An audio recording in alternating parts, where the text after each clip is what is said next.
what did all these prototypes cost? If you just think of just the sheer money that you had to outlay to do those, the paper ones I think were pretty cheap. What about as you start moving up here? What does a 3D printed part cost if you look at this one or this one? Sure. For example. So yeah, obviously the earlier prototypes, the ones made out of paper foam core, those are a few bucks, really cheap. As you move into the 3D printed ones, it really sort of depends on the machine that you're using to 3D print it and the material and resolution of your part. And so the prototypes we printed at the PRL, those probably cost anywhere between $30, $60. And as we moved on to more higher resolution prototypes that were made out of stronger materials that were more dense, they started to cost upwards of several $100s. Like I think these prototypes that we 3D printed at a company 3D printed them for us cost I think $600 or so dollars. So the range is huge, and it's exactly why you want to reserve this for later on in the process. All of this was working towards our first injection molded part, prototype, which is this one. And this is something you want to leave for the very, very end because this costs a lot of money to make.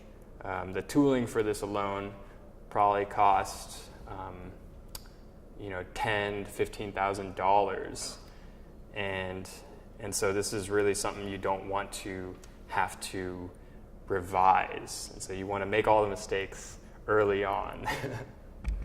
Make them early, make them often. Yes. Yes. So that the final one now that's injection molded, or at least the current one that's injection molded, you've made 200 of them. The tooling cost is very expensive, but what does the piece cost? So if a person wanted to buy that for their child or somehow pay for it for their child, what's the cost of that single brace? Yeah, so the way it works with injection molding is, like you said, typically the molds cost a lot of money, but the more parts you produce, the more you get out of that upfront cost. So this brace actually probably costs around $20 to make, including the shoes and everything. And so, the great thing about injection molding, like you sort of alluded to, was that you can make thousands and thousands of parts from one mold. Mm-hmm. So the total cost of all this is quite considerable. And I know you said you developed it in a class extreme affordability and using a productization lab. Did you get outside funding then to help you get to that point where now you've got them for sale? Yeah, so we had some help through some grants that we applied for.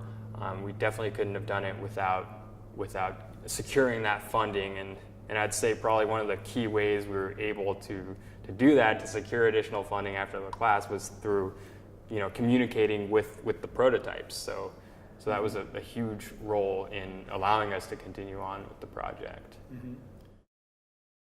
But from a design point of view, how many people? Is still the original team of the 4 people working on this design and not professional designers or? Right, so as you get further and further down this process of prototyping and creating a product, you need to bring more and more people on board who have specialized expertise. And so towards the end, we started working with a corporate partner who makes shoes, and we brought on some engineers who have experience designing injection molded parts.